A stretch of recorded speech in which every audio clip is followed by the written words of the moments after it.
আমার নাম সুমন্ত মিস্ত্রি। আমার নানা মধুসূদন গড়ামি। হয়তোবা সে যদি জীবিত থাকতো তাহলে এখানে সে থাকতো, তার পরিবর্তে আমি আসছি।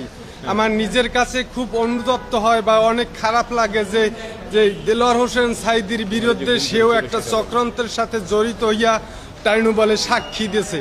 নিজেকে কখনো আমি ক্ষমা করতে পারিনি, কারণ সে এমনই একটা ব্যক্তি ছিল। আপনারা সবাই জানেন তার ভিতরে রাজাকার তো ভালো, দুর্নীতির কোনো অভিযোগ তার ভিতরে ছিল না।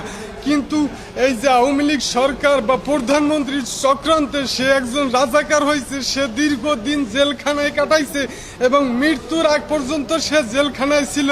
সেজন্য নিজেরে ক্ষমা করতে না পাইরে আমি এইখানে আইসা আপনাদের সবাইরে জানাইতেছি এবং মিডিয়ারে জানাইলে দেশবাসী জানবে, সেই জন্যই আমার এখানে আসা। আমি আমার প্রধান বিচারক বা সবার কাছে আমি বিশেষ অনুরোধ করতেছি যে এই হুজুরের যে শাস্তির ইতে যারা জড়িত আছে সবার যেন শাস্তি হয়।